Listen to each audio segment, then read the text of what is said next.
3 and Table 4. And before we go off into our separate groups, I want to just spend a second looking at these two tables. I'm wondering if anybody noticed anything about these two tables that was significant or different, and that was related to what the goal of what the Compass company was trying to do in terms of their goals. I wonder if anybody noticed anything. And remember that we're going to try and raise our hands either physically or using the raise hand feature so that we don't have everybody shouting out at once when we've got so much. I see Francis there. So what did you notice? Well, the reoffended within 2 years, 62%, whereas the other one is 65%. Yeah, so the numbers are a little different, we noticed, but they're kind of similar, because are they really, this is 62% what? What does the 62% mean here?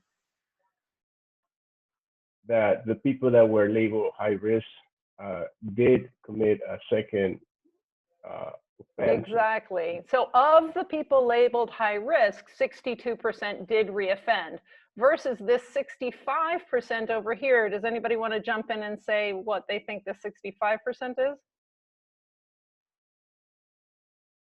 It should be those who reoffended within 2 years. It's of the people that reoffended within 2 years, and what about them? They were also labeled high risk. There right, were 65% of them. I don't know how that happened. I've lost control. So of the people who reoffended within 2 years, 65% of them were labeled as high risk. So those are different questions. Even though those numbers are sort of similar, if they were the same question, they should be identical, right? Yeah. These are two different, if you like, conditional probabilities. You could think of it that way, right? When we're looking vertically, we're conditioning on reoffending, right? Yep. When we're looking horizontally, we're conditioning on being labeled high risk, or we could look at the second row and condition on being labeled low risk, right? Yep. So if I were to ask you, which of these two tables would you look at in order to decide that something was predictive? I'll probably say the one on the right. The table 3, right? Does that make sense? Okay. That doesn't make table 4 not important. That just makes table 4 different, right? Yeah. And which of the entries in either of the tables corresponds to an error?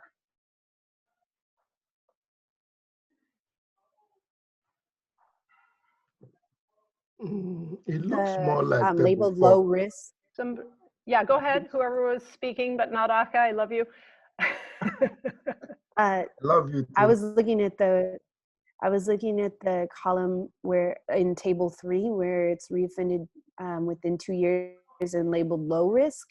If you add those the two columns there, they don't add up to 100%.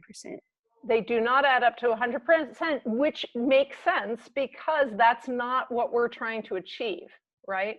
So this column shouldn't add up to 100% because these 2% are not parts of the same whole. They are parts of a whole that's horizontal, okay? So while it looks like that's a mistake, that this only adds up to 94%, in fact, it's not a mistake. But you're in the right part of the chart. This part of the chart, this 32% represents an error not of the mathematics, but of the Compass system, right? What did Compass fail on right here?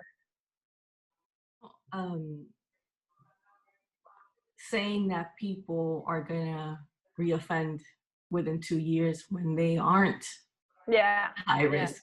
Exactly. So they were labeled low risk and then they reoffended, right? So somebody got away with something, if you will, right? Versus up here, what kind of an error is this? Somebody else. Being accused of doing something they didn't do or they're not gonna do. They're not going to, being accused of being at high risk for doing something, right? Yeah. So which error would you feel worse about if you were the individual? Oh gosh. This is right? what's happening now. Yeah. Yeah. So which would you feel worse about, the 38% or the 32% if you were a person? If you were the person who had been arrested, the 38%, right? Because it could have real negative consequences on you, right? I mean, if we lived in a perfect world, maybe that 38% would give us all kinds of educational opportunities and therapy, and it would be, you know, an incredibly enlightened world, but that's not the world we live in. We might just be sitting in prison without bail, right? And that's probably not going to help me. Versus the 32%, I get out and I'm like, oh, awesome, I'm out, tricked you, right? So this is an error that society worries about, right? We don't want to let people out that are a risk.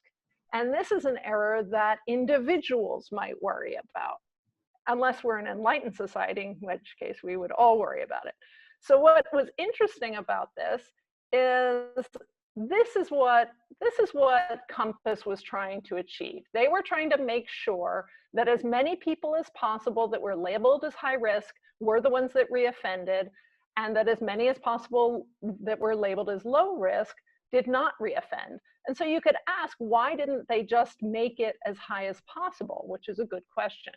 But what was interesting is what I've given you here are 4 tables.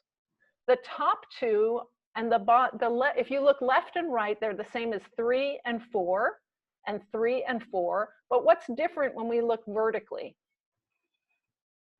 What's the difference between table 8 and table 10, or table 7 and table 9?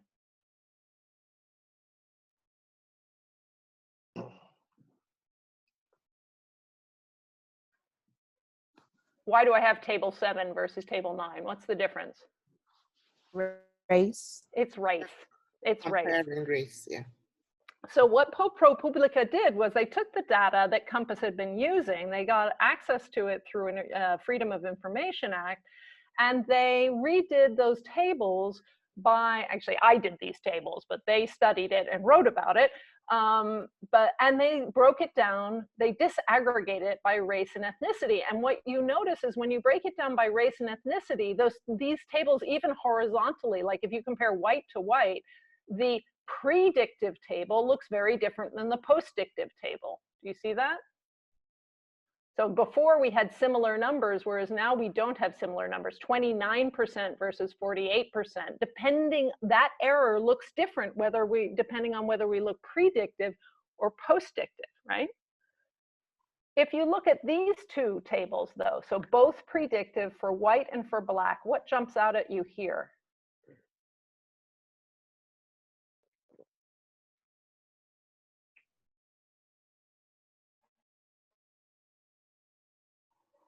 Or doesn't jump out at you? It may be more of a leading question. The difference isn't as greater? Yeah, the difference is really not that big a deal. I bet if you did a statistical analysis on it, it would be within the margins of error, right? So predictively, the Compass system works fairly similarly between whites and blacks. Okay, and apparently in Broward County, nobody has ever heard of anybody who's brown, but whatever. So I actually don't know where Latinos landed in this group, but I suspect in the white group. So if you look predictively, the Compass system seemed to be doing something that looks reasonable. And in fact, if you look at what they did, they tuned their system so that these numbers would be the same, or as much as the same as they could get them. What do you notice when you look postdictively, though?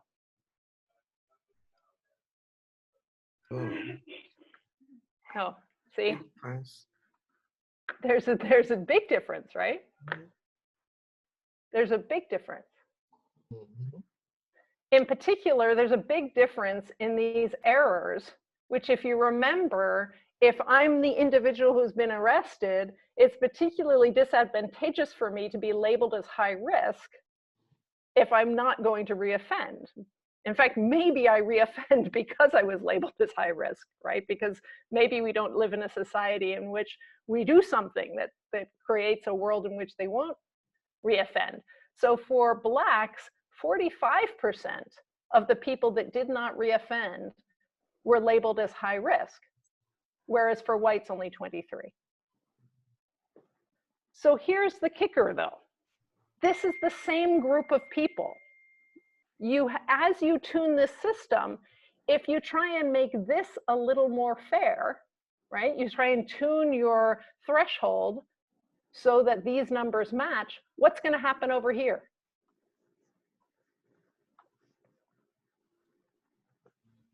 Let me give you another way of looking at the data that maybe makes it clearer. Here's the data. Each dot is representing, say, a person. These were the people with a low score, and these were the people with what we call the high score, right? And what we notice is this is a model of the predictive. So we see 2/3 of the low score were correct in the sense that they didn't reoffend, and so reoffending is red, and 2/3 of the high score were correct in the sense that they didn't reoffend. So the numbers mean low versus high, and the outer circle means offends didn't or did not reoffend. Now I'm going to reshuffle those dots. So this is the picture you saw before, and now I've reshuffled them. This is like the second table, the table 4. Here we see not reoffending. Here I see reoffending. So I've got all green here and all red there. And what you notice is here you can see the high scores versus low scores, and high scores versus low scores. And again, everything looks hunky-dory until you disaggregate them.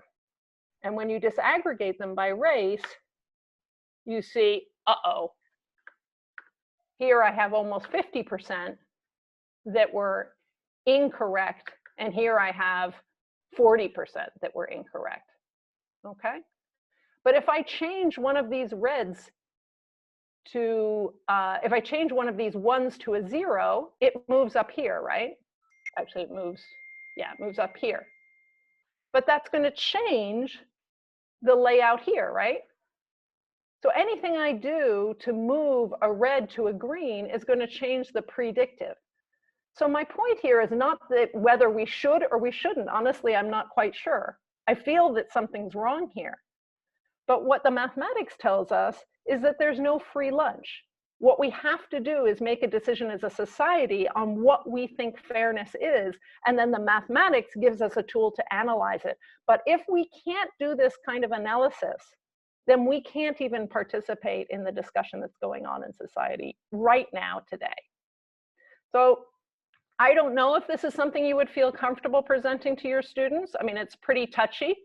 I'm always a little scared to do it even in a PD because I know that it could bring up some really anxious feelings. But I think on the other hand, this is a moment in time in which maybe kids are ready, maybe we are ready, maybe everybody's ready to have these conversations and to try and figure out a way to have a just society. We could rejigger, we could refuse to use compass, we could rejigger these numbers, we could change the threshold, or we could change what we do to people when we label them as high risk, right? That could be, that's what we do in education all the time. We identify students who are high risk and we give them services to help them. All right, so that's enough politics. Amy is probably having a heart attack right now. I can't see her face. I don't know where she is. So now what we're gonna do is we're gonna look a little bit before going off into our groups. I just wanna remind all of you of a few things. So we've got, this is where we left off yesterday with my group of new teachers. What TCMS is an effort to help students learn with their peers in interactive group settings to create connection, to build on strengths and fill weaknesses, to create authentic competence, and to explore mathematical principles through practical real-world examples to connect to their own purpose. Because people respond better when they feel connected, they feel that they belong, and they feel that it is part of their purpose. So anything you can do to tap into those students and what they see is important, which I've got to say this generation is much more awake in terms of purpose than previous generations.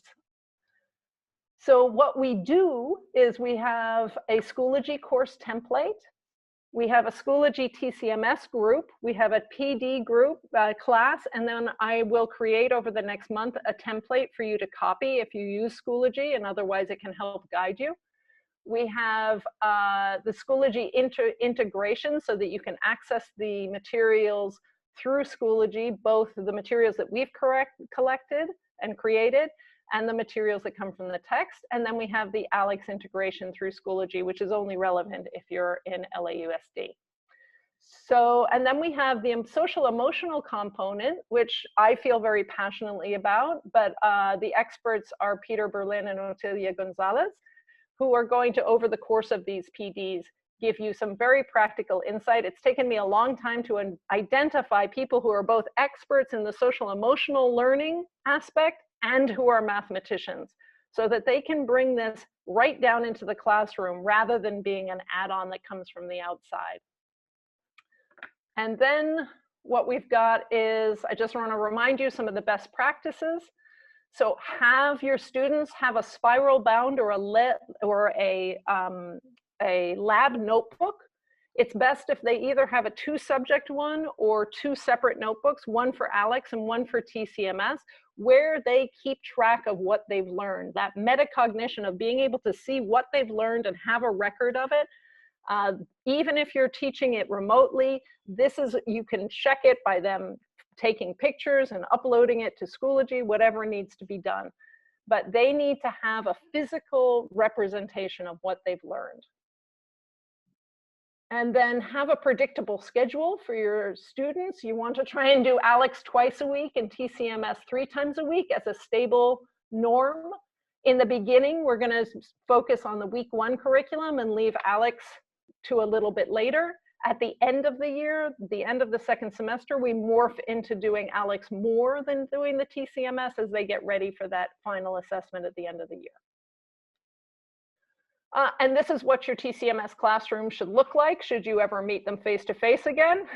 So it should be loud, it should be joyous, it should be thoughtful, it should be thought-provoking, not orderly, not, but hopefully full of mathematical learning. And of course, we want to concentrate on the 5 dimensions of powerful classrooms. We want the rich curriculum, which I think we've provided. We want the cognitive demand, which I know we've provided. We want equitable access. That's about identifying people that need extra needs and meeting them where they are, regardless of who they are. We want agency and ownership. We want to create a classroom in which the students feel that they have some kind of control over how they're receiving their knowledge. And then we want to focus on formative assessments as much as possible. That's why these group work assignments need to have feedback, but not punitive feedback. And so we'll be talking about that over the course of the time together. All right, so now let's get you into your breakout groups. So, sorry, one last thing. Amy mentioned that we have some nice statistics on TCMS. So TCMS has as many students in it as do pre-calculus or probability and statistics. And if you look at the factors that are statistically significant in a student's grade in TCMS, pre-calculus, and statistics and probability, you'll see things that you expect, GPA, SBAC level. And then you see things that you wish weren't there. Gender, ethnicity, language, special education, free and reduced lunch, and class type. You wish that these gender and other issues were not there. Well, when you restrict your attention just to TCMS, what you find is, in fact, those go away. And the only statistically significant factors in a student's TCMS grade, them getting a C or better, are their GPA and their SBAC scores. That's remarkable. And if you are a returning teacher, you should be so proud of that. And I think it has to do with the way we teach the class, the way that the class is about the student learning. The students have already taken Algebra 1, Geometry, and Algebra 2. That box is already ticked. This class is about deepening those skills and bringing them into context and making the student a stronger mathematician. It's not about a forced march through content. Okay, so now seriously with that, I'm going to send you off into your breakouts. So there are the links, and at the end of your breakout, somewhere between 10:20, 10:25, come on back to us and we can drink coffee together and chat and just have a nice time. And then we'll go off to our next breakouts. All right, so if you're staying with us, if you're staying and doing Unit 1, Lesson 1 overview, then just stay right where you are. You don't need to exit. If you're going off to do TCMS and Alex, you're going off on this McGraw-Hill link here, where you'll probably find Alan pacing nervously. And if you're going off with Peter to do the tough 0 prerequisite problems to build persistence, then you're going to go off, you're going to exit this Zoom and enter his Zoom. So I'll give you a second to do that, and then I'll continue with the group that I've got. Kate, I have a question. Yeah, Gabriel. So as a new teacher, we can't go somewhere else. We stay here, right? I would never say you can't. Well, I'm recommended. I recommend that you stay here, but if you have a burning desire to go to one of the other ones, I'm going to respect that. I mean, it just depends on how you feel about the content of the TCMS material. Okay, no, I'll stay with the recommendation. Okay. Yeah. No, I mean, I always say, you know, mandatory, but then I'm never, you know, you are grown-ups, you know yourselves, you know what's best for you. But I can't, the only issue is I don't repeat all of these every time. So especially these beginning ones. So I would say that first one, the one this morning, is less of a big deal. The M&M, well, no, actually, if you're going to skip one, skip the M&M one, because I'll probably do the M&M one again in August. Yeah. So if you really want to go to the week 1 curriculum with Peter, then you could do that as the last session instead of staying with me. That would be a legit thing. The Alex, don't worry too much about that. I've got a video for you to watch about Alex. Sort of idiot proof. Well, having said that, it's idiot proof in as much as Amy and I don't have to scream bloody murder at the McGraw-Hill people. We get a lot of Alex questions. So we do get a lot of Alex questions, but we'll do plenty of PDs around Alex, I promise. Okay. So yeah, can I ask a question, Kate? Of course, Mercy, yeah. The assignments that we had for the last class, are we supposed to do the two, the coronavirus and the Squaretopia, or are we choosing one? No, you were supposed to do both of those. You were supposed to do all 3, but you have until midnight tonight, actually, if you look at the deadlines. And when you remember that when you're doing those assignments, you should be doing them and uploading your answers or putting your answers into the Schoology TCMS PD course. So is there anybody here right now who's not been able to add that Schoology course? So I've got a couple. Deborah, I see you. So let's do this during the break. If you haven't been able to get into Schoology yet, or if you haven't been able to get into the course or the group, we'll make sure that during that 20-minute break, we get you taken care of to make sure that that happens. Okay? All right. So it looks like we're starting to stabilize at 29. Anybody else need to go? Do I have anybody who's here who should really be going to the Alex or the week 1 curriculum? Anybody need help with that? I just need to go to Peter's session, but I'm having trouble signing in. So it's my fault. Oh, okay. Otilia, do you want to go check that link and make sure you can get into his session? Or, oh wait, did you make me you're muted, Otilia. I'm just copying the link, that's all. Oh, so you just, okay. So are you okay now? Okay. I don't know. Okay. All right, so now, where are my participants? There you are. Otilia, am I the co-host? Yes. You're still the co-host while I'm making the breakout groups. Okay, so Otilia is working on the breakout rooms. Let's keep going with content. All right, so, wow, there's 28 of you. Excellent. That's a lot. So off we go.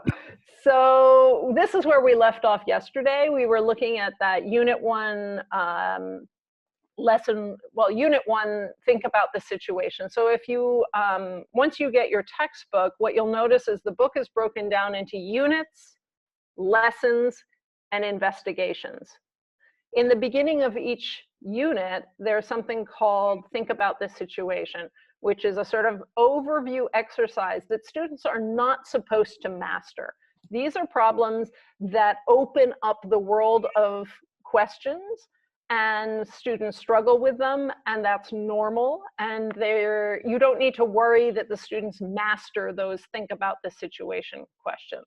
So they tend to be really, really tough, and almost too tough in the sense that they can be frustrating. So for this first one, it's really important that instead of using the textbook to go over this exercise, that you use that handout that we sent you. Because in fact, there's even, I think, a kind of a mistake in there's definitely a mistake in the answers. And I think even the question is a bit messed up in that first one. So I like to start the PDs with this also so that I warn you, don't just march into the textbook and think that you're gonna, great, oh, I'll just read the teacher's edition. There's something a little bit funky in that first bit of the teacher's edition. Otherwise, the book is great. So we looked at this two-way table. We had boys who smoke, boys that don't smoke, getting cancer and not getting cancer. And you see, as we've got it set up here, this is exactly the postdictive. So this is, given that somebody smoked, how many of them got cancer? Given that somebody didn't smoke, how many of them got cancer? And that gives us a comparison of what's called the absolute risk of getting cancer given that you smoke versus, wow, I've got a new mouse, can you tell? Versus the absolute risk, okay, help, get me out of here, back, back, back, back, back, there we go. Versus the absolute risk of somebody getting cancer given that they didn't smoke. And that was the exercise that we did last time. So now this is a variant of question B from page 3 of your textbook. And it's I think it's the question that the answer key answers. So let's look at this question. Is a boy who gets lung cancer? So now we're focusing on people who get lung cancer, more likely to be a smoker or a non-smoker. So if we go back to the table here, now we're looking horizontally, right? So given that you got lung cancer, are you more likely to be to have smoked or not smoked? So you see the difference between asking who's more likely versus given that you got cancer, were you more likely? So it's the way, just as we were doing with the ProPublica, we're doing the same thing here. So if I were to circle the part of the table that's related to the boys who get cancer, what part of the table would I circle? If I go back here, just go ahead and shout it out. The row? The row. And so what's missing from this row? Total? The total right here, right? Okay. So if I were to fill in the total, what would I put in there? The sum of the two. The sum of the two, which is going to be something like 370 something, right? 371,000. 371,000. And while I'm at it, I could do this row too, right? Okay. And then if I wanted to decide, I mean, since I'm all in one row, could you already answer the question? If I'm in this row, was I more likely to be a smoker or a non-smoker? Smoker. Smoker, I can see it because they're dealing out of the same part, right? They're two pieces out of the same part. So I don't even need a percentage here, right? But if they want it, we can give it to them. So circle the part of the table, we circled it. What percent of boys of the boys that get lung cancer were smokers? So we can compute that as 283,000 out of 371,000, or 0.7628 or 76.28. And again, we're keeping our 2 decimal places, our 4 significant digits. And then I could ask what percent of the boys that get lung cancer were not smokers. So again, I could go back to my table and I could do the percentages, or I could remember that these are 2 parts of the same whole and I can just subtract. And so I come up with a very simple statement that just says, duh, A boy who gets cancer was more likely to be a smoker, was a smoker approximately 76% of the time. So we conclude that a boy who gets cancer is much more likely to have been a smoker than a non-smoker. Okay? But that's actually not the interesting comparison. The interesting comparison, let me go back to that table one more time. The interesting comparison might be, as we were doing in ProPublica, is how does the number of smokers out of all the people that get cancer compare to the number of smokers of the people that don't get cancer, right? That would be the post-dictive analysis equivalent to the ProPublica, right? Of the people that did reoffend, how many were labeled as high risk versus low risk? That was a really essential question. That was something that made us think, maybe this is not fair. In this case, it's not such an interesting question, right? So the problem is the textbook really has to struggle to make the question. And so this is the tortured question that they come up with. Is a boy who gets lung cancer more likely to be a smoker than a boy who does not get lung cancer? Honestly, I read this question every year and it gives me an aneurysm every year. It's just such a tortured question. So my advice to you is skip this question. It's just not a good question. But if your students read it and they're curious about it, then here's a scaffolding for it. We've already figured out if this should not be a 3, this should be a G. I apologize for that. So we've already figured out that 76% or whatever it was of boys that get cancer were smokers.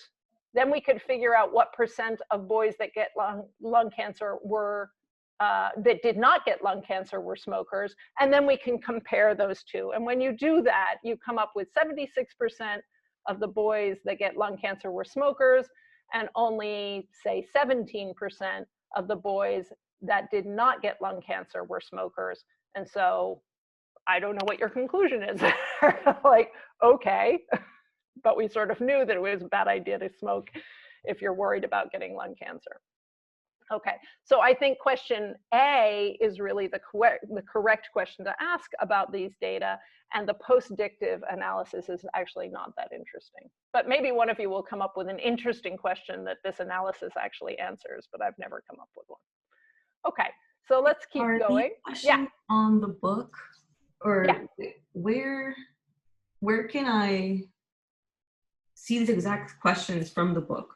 I'm like flipping through. So do you have the book in front of you? Yes. Okay, so here's my book.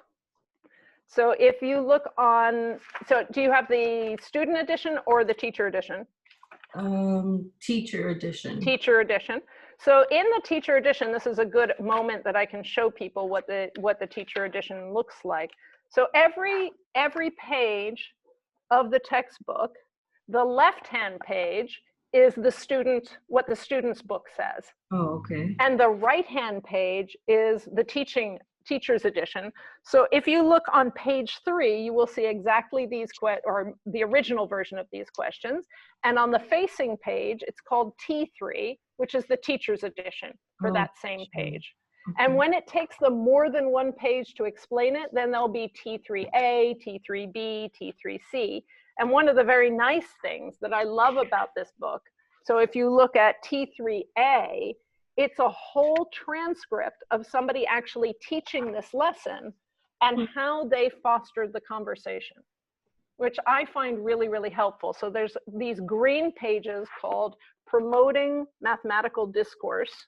Yes, Promoting Mathematical Discourse, which I find are really helpful to see how an actual teacher, often one of the authors, managed these lessons and created an environment in which they weren't just handing over the answers, but they were allowing the students to struggle with the material. So I strongly recommend that you engage deeply with that resource in the textbook. It's one of the nicest resources, one of the reasons I chose the textbook. Okay, does that answer your question? Yes. Great. Yes. Okay, I'm sure lots of people had that. Okay, so now let's move on to, so we did that. So now we're going to go on to Unit 1, Lesson 1 quiz. I want you to have an idea of what Unit 1 looks like as a holistic experiment. So we're going to put you in groups. And Otilia, I just jumped over the Jamboard for the TATs. And so we're going to go straight to the Jamboard for the Think About This Situation. The quiz 1. So we're going to go through 2 resources this morning, believe it or not. One of them is going to be the quiz for Unit 1, and the second one is going to be the test for Unit 1. So there's a quiz for Unit 1, Lesson 1, so that's the first part of Unit 1, and then there's a test bank for all of Unit 1, and that will give us an overview of what we cover in Unit 1. So that's my goal for this first session. If it bleeds into the second session, so be it, okay?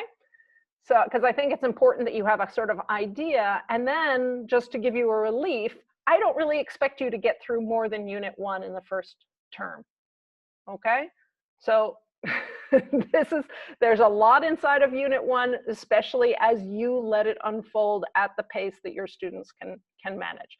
So let's look at the Jamboard for this Unit 1 quiz. You should have a copy of the Unit 1 quiz that you were sent yesterday, so hopefully you're able to have that in front of you. So, and let me pull up mine. The link is up for the Jamboard as well. The link is ready there. All right, so if you would slowly join into the Jamboard. The Jamboard has a bit of a heart attack when 30 people all try and join, but yesterday we did eventually get everybody into the Jamboard. So just be patient if you can't get in right away. I'm going to stop sharing this slideshow, and I'm going to start sharing my Jamboard.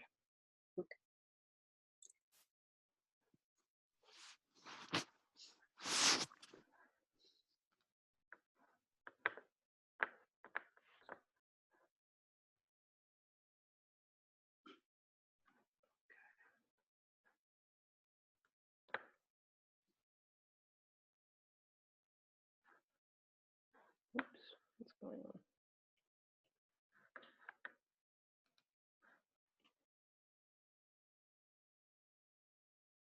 Okay. All right, there it is. So here it is, Unit 1. So it's TCMS, Quiz A, Unit 1, Lesson 1. So that's what we see at the top right there. And this is Group 1's page. So what we're going to do is we're going to send you off, and what I'd like you to do is go to the tabs that respond to your grade, your group. So Group 1 has 2 pages. Group 2 has 2 pages. And Group 3 has 2 pages, and Group 4, and Group 5, and Group 6. And so there's only 5 groups. So what I'd like you to do, you'll see that this first exercise right here is very similar to what we were just doing. We have a 2-way table. We ask, what's the response variable here? So that's, what is the, you've got a population that's divided into 2 pieces. What are you asking about them? Then you have a multiple choice. And then we have another one where we're looking at it as a bar graph. So if you want to look at that, I can squish it down for you so you can see the whole thing. So you're going to need one reporter who is going to be able to manage the board. Now, if that fails for your group, that's okay. You guys all have the actual computer printout, so you can work on that instead. But if possible, try to use the Jamboard, and we'll be popping in and out of the groups to try and help out. All right, so we're going to send you off into your groups now, and then Otilia and I will come in and join your groups.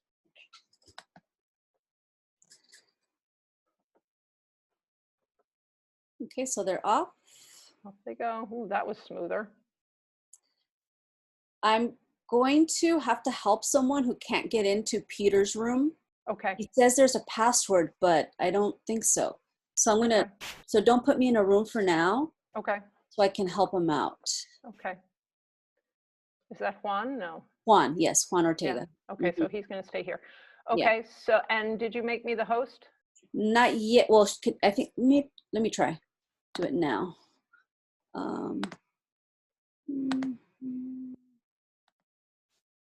Okay, so I'm going to now make you a host. Change host. Okay. All right. So, All right. So I'm off to the breakout rooms, and you're going to help Juan. And then when you're done, I'll come back and get you. yes. Is Juan in here with me? Yeah, here he is. Yeah, okay. Juan's there. All right. All right. Bye. Then. Bye. Okay. So let's see. Juan, are you there? Yes, I'm here. Yeah. So you're clicking on it and it doesn't let you, because there shouldn't be a password. Everybody else got in there. Yeah, when I click on it, it opens a window and then asks me to join by using my ID and password. Do you have what are you doing it on a phone or on a laptop? On a Mac. Okay, on your Mac. Okay, so give me a minute. I'm gonna click on it and see if I get in. Okay. Okay. Okay, so let me see what happens.